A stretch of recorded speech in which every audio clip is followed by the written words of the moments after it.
Welcome to today's episode of the CIO Water Cooler TV. I am very lucky today to be joined by Stuart, Deignan, the MD of Globant. How are you today? Hey, David, how are you? I am remarkably well on this probably very grey Tuesday morning here in London. It is grey, but it's the 1st of February, so there's only 1 month left of winter, and apparently it's going to be about 14 degrees today. So, small mercies. I shall believe that when I see it. Look, before we get into anything else, do you mind just introducing yourself and also Globant?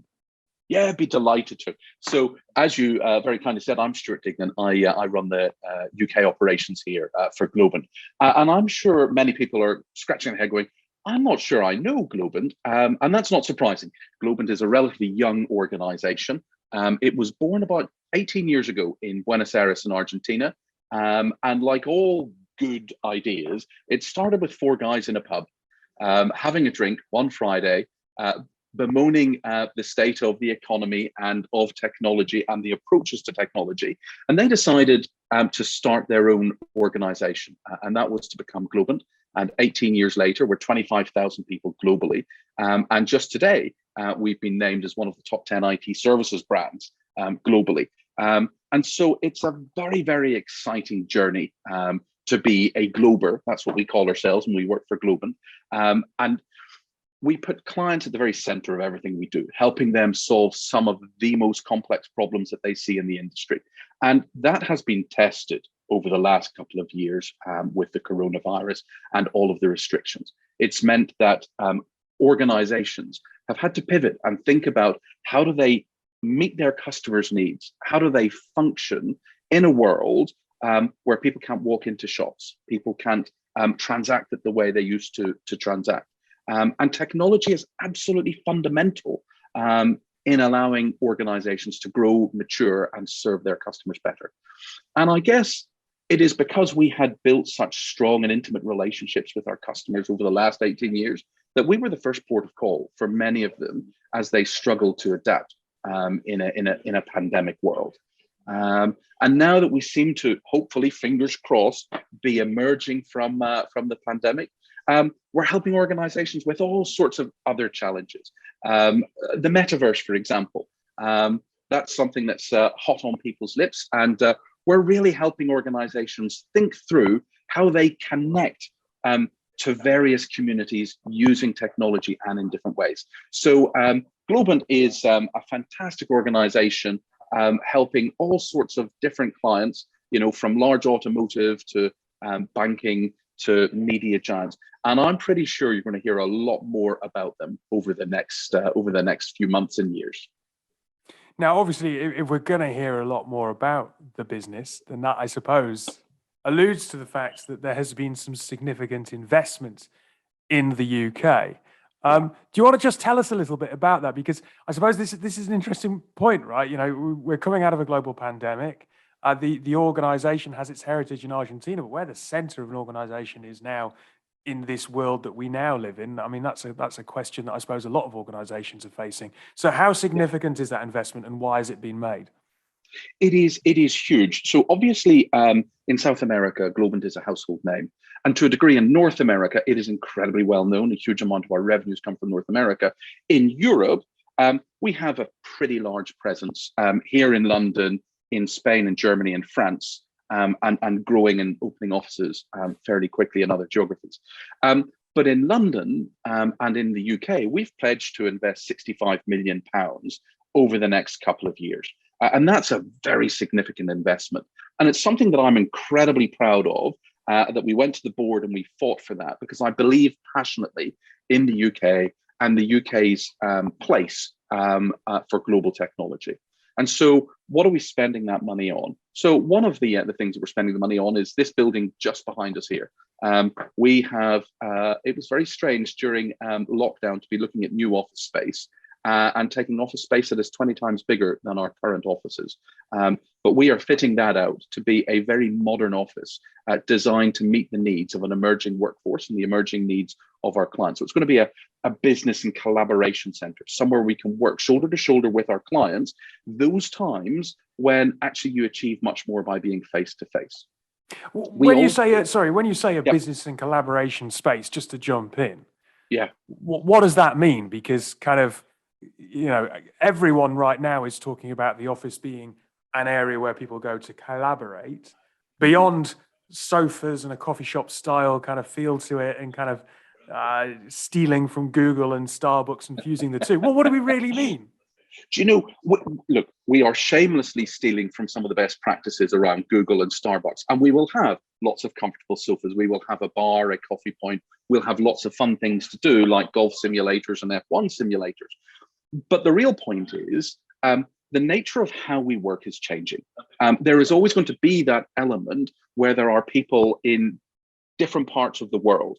And so for us, this office has to be about the meeting point of the physical and the virtual. So when we talk about a collaboration space, yeah, absolutely. We really want that to be intimate and face to face, because that's where you get those serendipitous conversations and you can spark in a way that you can't so easily when it's over a Zoom screen.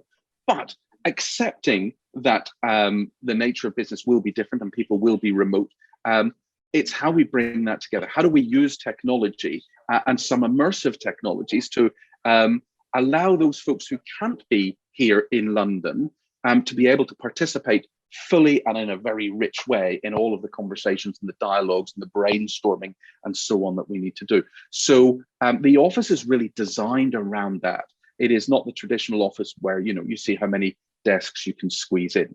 But look, it's great that we've got this big office in London. A big part of the investment is to help us grow beyond London. I do not want to have just a big office in London and serve our clients from there. So we're looking at investments in Newcastle, in Manchester, in Leeds, in Scotland, in Northern Ireland, where I obviously have a vested interest, and across the Southeast and into Ireland as well, because we really want to anticipate how work is conducted in the future.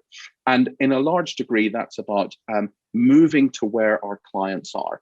And if we want to be able to attract the best talent, not everybody wants to live in London these days. People want to live in some of the regional cities and close to where they grew up. And so for us, the access to talent is incredibly important. I mean, it's interesting because it kind of begs the question: what does the return to the office really mean? Now, you mentioned towards the beginning of this conversation about investment in the metaverse, and you've launched a new studio, right? A metaverse Yeah. studio, and I suppose in that there is this virtual space that people can migrate to and collaborate in. Whilst it's a bit of a kind of a hyped word at the moment, how significant do you think that is? I think it's very significant.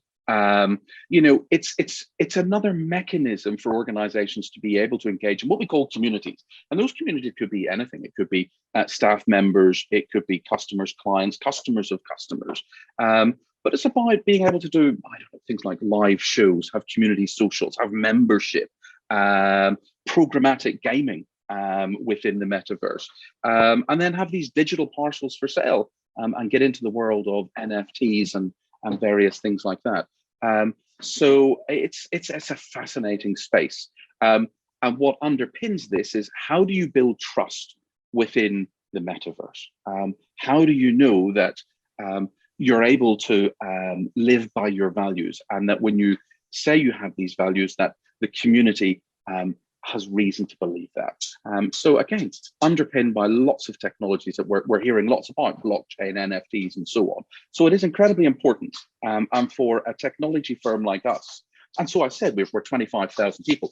The majority of those people are passionate engineers, and we can't hold them back from jumping into the metaverse and these new technologies and really exploring what the frontiers are. And so as we do that, we're always thinking, and so what's the application of this? How do we use this to help our clients, be they in finance, in pharma, in hospitality and travel? Look, the one last question I wanted to ask you, I think it goes without saying that you do need to be pushing those frontiers to make exciting new discoveries. And it's great to hear you talking about things like the metaverse and blockchain and NFTs and some of these emerging technologies. But we know that they come with a hidden cost when it comes to the planet and to sustainability, and that Yeah. is something that is creeping up the agenda. Well, not creeping up the agenda, but rising up the agenda rather rapidly for technology Yeah. firms. How is that something that you are addressing whilst at the same time trying to provide these exciting opportunities? This is something that's really fundamental. And I was lucky enough to be at COP26 a few months ago, and a number of things struck me. Primarily what struck me is that people are bought in and committed to sustainability and understanding the impact that how we live our lives has on the environment. The other thing that struck me is relatively few technology firms were there. And I found that really interesting because I was reflecting as I was in Glasgow 200 years ago. That was one of the birthplaces of the Industrial Revolution. And that was all around mechanization, primarily fueled by coal. And so here we are trying to think about how we undo some of the negative aspects of that. But it got me thinking about, actually, we're in the middle of another industrial revolution into Industry 4.0. And that is being driven by technology. And it is incumbent on all technologists to think about the cost of that. And let me give you an example. A single line of code in an application that is accessed modestly by a couple of million websites, that will generate over a month, it will generate nearly 3,000 kilograms of carbon. And to put that in context, that's 5 flights between New York and London. That is enormous. So therefore, technologists like Globant have a duty to think about engineering practices. If we can do something to prevent a single molecule of CO2 being released into the atmosphere, we should absolutely do that. So that's something that we call digital sobriety. And it's about not just understanding the carbon that's produced in an organization, but steps we can do and take to prevent carbon being released. And then there's another thing, because I'm really, really proud of Globant and their progressive social views. We have a tech fund called the BeKind.Tech Fund, and we've seeded that with $10 million worth of investment to try and tackle some of the negative aspects of technology, things like online abuse or screen time abuse, or we call them information bubbles, but maybe in the UK we recognize those as echo chambers. How do we start to tackle some of those endemic problems in technology? And so any startup, anybody who comes up with those ideas, we'll help fund that, and we're pioneering that and championing that and attracting additional funding from some of our other partners. Look, Stuart, it's been fascinating to have a chat with you this morning. Really exciting to hear your plans. I'll be perfectly honest, as someone who works in the industry, to hear that firms are taking up office space 20 times larger than they've previously had in these times is really encouraging. So that's good to hear. Thank you for your time, and I hope it continues to go well. Thank you, David. Been a pleasure. If you've enjoyed today's episode of the CIO Water Cooler TV, please do stick around, have a look around at the website. There is plenty more content to enjoy.